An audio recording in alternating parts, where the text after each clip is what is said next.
As you come up to 10, that is their god. That is 10. That is the hermaphrodite.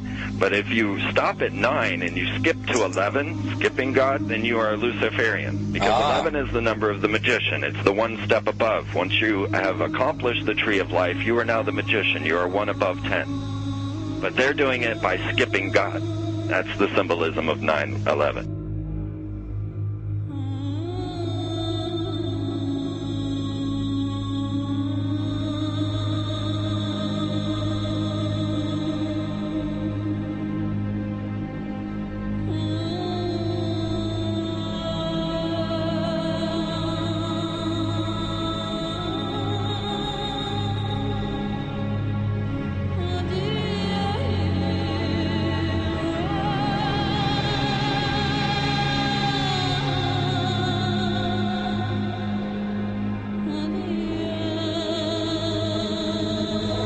It is a big idea, a new world order.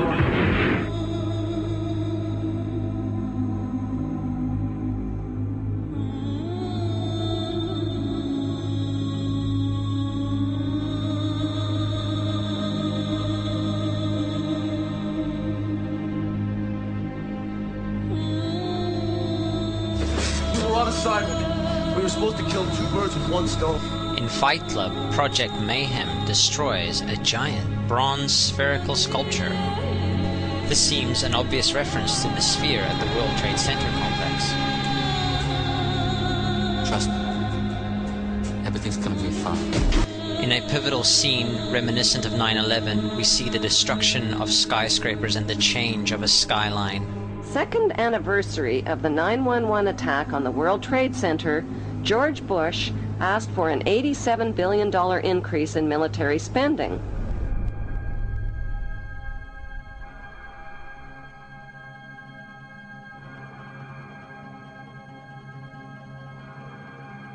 In 1904, Crowley would receive the Book of the Law soon after meditating in the King's Chamber of the Great Pyramid. He claimed he had been contacted by a being called Aiwass. Crowley would also use this symbol in his work. Some of its meanings are said to include a reference to the number 77 in Hebrew and a connection to the god Pan. Crowley made this drawing of a non-human intelligence he saw during a ritual. Synchronous 23 has made the connection between Aiwass and the Wizard of Oz, and has further pointed out the similarities between Crowley's grey alien-like drawing and the depiction of the projection of the Wizard of Oz in the film version. The much overlooked theory has been put forward on the internet that when we are looking at George W. Bush, we are actually seeing Aleister Crowley's grandson.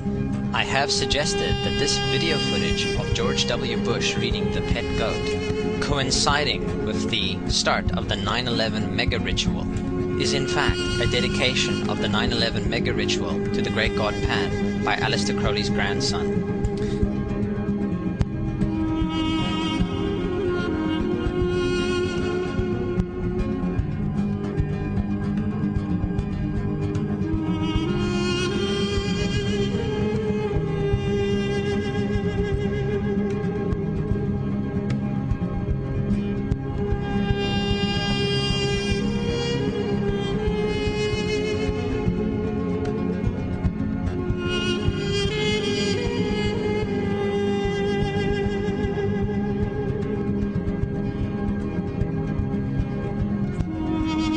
Things get a little weird.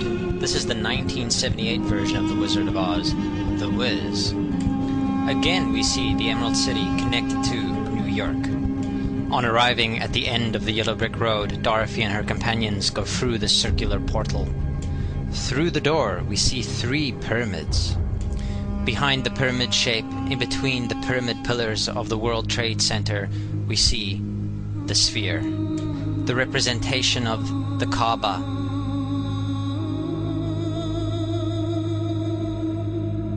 The inhabitants of Oz dance around the sphere in ritualistic fashion. Fashioned in giant letters over the dome of the sphere, we see the word Oz. Oz, symbols of Pan and Aiwass, seen smack at the heart where the new Aeon was ushered in, and and where the Stargate was opened.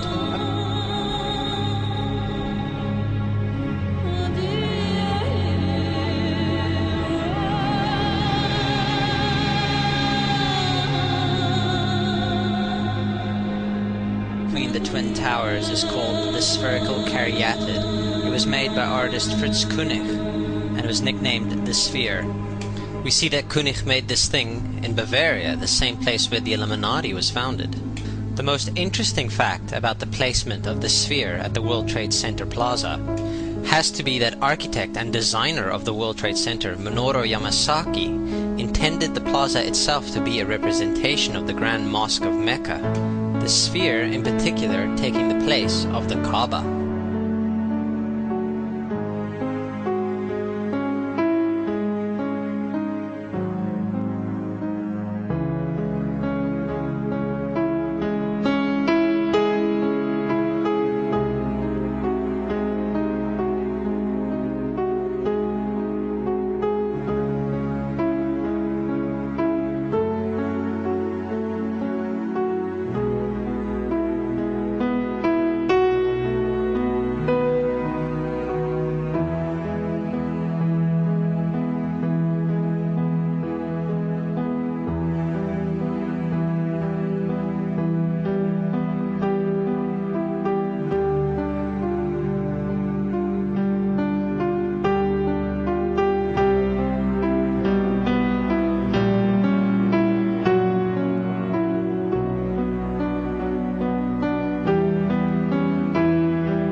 So, my friends, it's time you start placing your faith and your dedication to the one and only God, the everlasting creator of everything on earth and in the universe.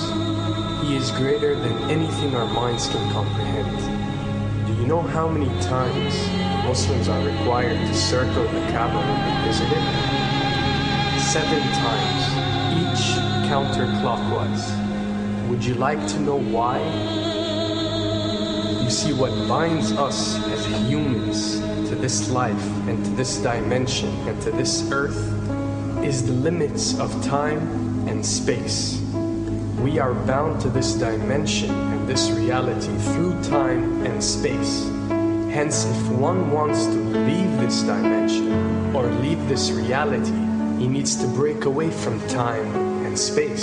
So when you visit the Kaaba and you rotate counterclockwise, what is this practice actually doing? It is literally helping you elevate your soul and elevating yourself to break away from time and space so you can touch something so unique and so beautiful and so powerful that it changes your life forever. And if you don't believe me, ask anyone who has visited the Kaaba how he or she felt or how their lives have changed ever since.